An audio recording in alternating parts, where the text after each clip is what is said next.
Chair Mike Carey and elect a temporary presiding officer on the grounds of lack of due process, violation of fair credentialing procedures for delegates, retaliatory concerns, and just a second, I'm going to have to cut you off there. That is out of order. That is a Salt Lake County party process. To the Salt Lake County Republican Party.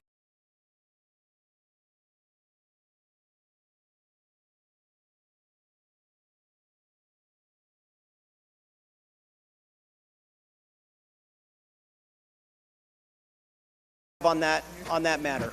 Second. We have multiple seconds, Mr. Axon. There, if it's like several rows. I don't know who's talking. Is that interference? There's multiple seconds, Mr. Axon. That's out of order. This isn't the body for that.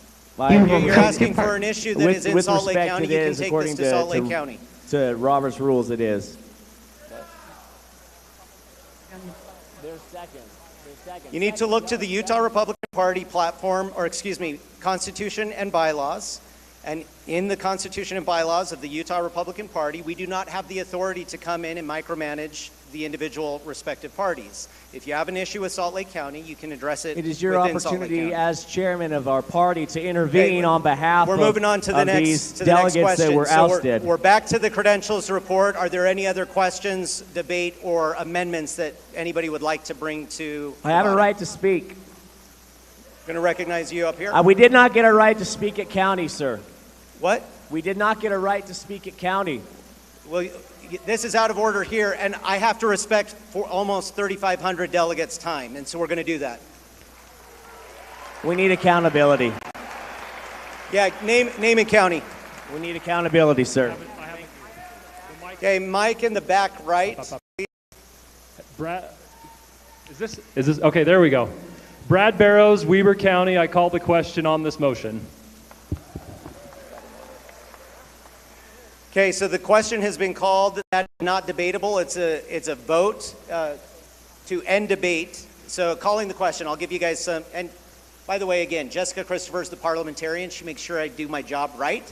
It's very good to have a parliamentary expert. She is, and so she helps fill in the gaps. So when I'm turning to her, I'm trying to make sure that I do things exactly right and facilitate your process. So when a question has been called, what that's doing is you're ending debate. That requires 2/3 to end debate, but it itself is not debatable. So to end debate, meaning we'll adopt the credentials committee, end debate, adopting the committee recommendations. This is a 2/3 vote. All of you credentialed delegates, you will use this to raise your hand to vote. And again, got the yellow cards if you're unable to stand later on when we need to do standing votes.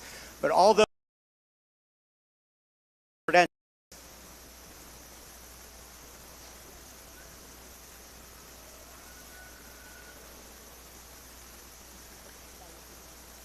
Okay, put those down. All those that are not in favor of ending the debate around the credential committee's report, please raise your credentials.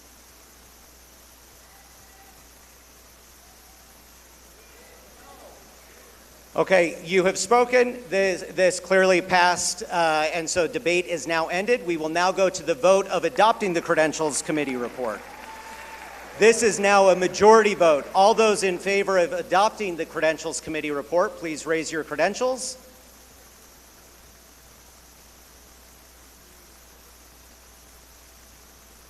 All those opposed to adopting the Credentials Committee report, please raise your credentials.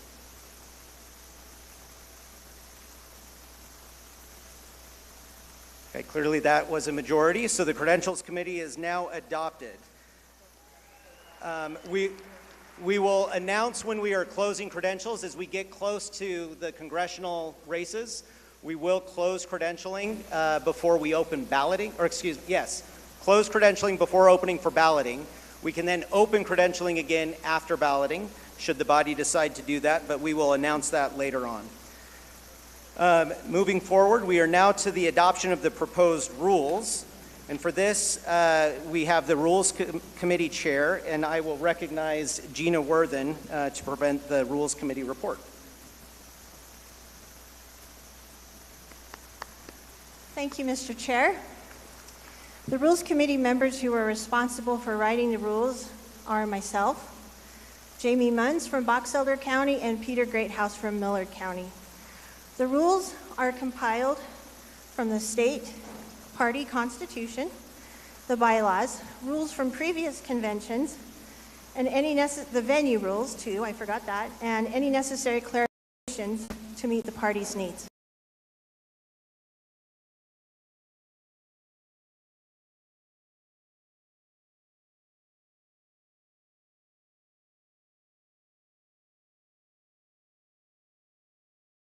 Allowing the chair to conduct elections simultaneously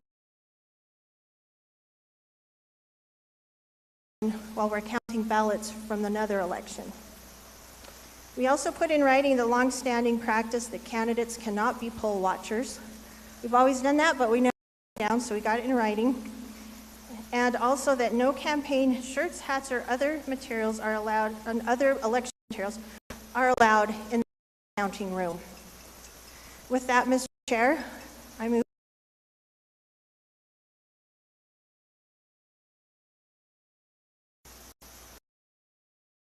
And as was the case with the previous committee report, second that is required since it is a motion that came from the committee.